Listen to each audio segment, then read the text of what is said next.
यानंतरची पुढची मोठी बातमी आहे नाशिकमधून समृद्धी महामार्गाचा भरवीर ते इगतपुरी टप्पा आजपासून लोकसेवेत दाखल होणार आहे। मुंबई ते नागपूर प्रवास समृद्धीने फक्त 8 तासांमध्ये करता येणार आहे। तर मंत्री दादा भुसे यांच्या हस्ते या टप्प्याचं लोकार्पण केलं जाणार आहे। भरवीर ते इगतपुरी हा टप्पा आजपासून सेवेमध्ये दाखल होतोय। मुंबई ते नागपूर समृद्धी महामार्ग प्रकल्पातील इगतपुरी ते आमणे या शेवटच्या टप्प्याचं 90% काम पूर्ण झालं आहे आणि उर्वरित काम वेगात पूर्ण करत जुलै अखेरीस हा टप्पा वाहतूक सेवेमध्ये दाखल करण्याचं नियोजन आहे। तर जुलैमध्ये हा शेवटचा टप्पा वाहतुकीसाठी खुला झाल्यास मुंबई ते नागपूर असा थेट प्रवास समृद्धी महामार्गावरून फक्त 8 तासांमध्ये करता येणार आहे। सद्यस्थितीमध्ये महामार्गातील भरवीर ते इगतपुरी अशा 25 टप्प्यांचं काम पूर्ण झालं आहे। तर आजपासून हा टप्पा वाहतूक सेवेत दाखल होतोय।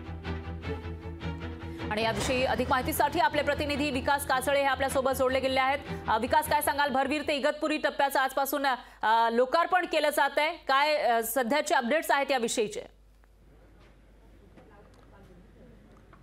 नक्कीच फरा जर बघितलं तर महाराष्ट्र शासनाचा महत्त्वाकांक्षी प्रकल्प म्हणजे समृद्धी महामार्ग आणि हिंदू हृदय सम्राट बाळासाहेब ठाकरे महामार्गाचं लोकार्पण सोहळा जो आहे तो इगतपुरीतील जो तिसरा टप्पा आहे, जो भरवीर ते इगतपुरी 25 किलोमीटरचा टप्पा आहे, त्या कार्यक्रमाचं उद्घाटन आज नाशिक जिल्ह्याचे पालकमंत्री दादा भुसे यांच्या हस्ते होणार आहे। तर या कार्यक्रमाचं जे अध्यक्षस्थान आहे ते नागरी अन्नपुरवठा मंत्री छगनराव भुजबळ भूषवणार आहेत। त्याचबरोबर जे काही केंद्रीय राज्यमंत्री आहेत भारती पवार या त्या देखील या कार्यक्रमाला उपस्थित राहणार आहेत। आणि आता जर बघितलं तर या ठिकाणी संपूर्ण तयारी करण्यात आलेली आहे आणि समोरून जो दिसतोय तो समृद्धी महामार्ग आहे, जो नागपूर कडनं मुंबईच्या दिशेने जाणारा हा समृद्धी महामार्ग या ठिकाणी टोल प्लाझा देखील बनवण्यात आलेला आहे।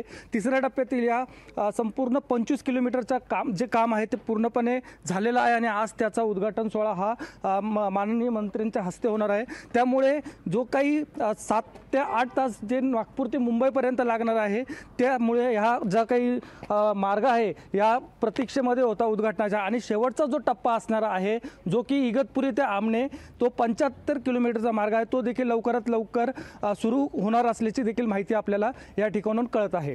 निश्चितच विकास, धन्यवाद तुम्ही दिलेल्या या सविस्तर माहितीसाठी। याविषयीचे अपडेट आपण तुमच्याकडून घेत राहूयात। लोकशाही मराठी ऐका, पहा, जागरूक रहा।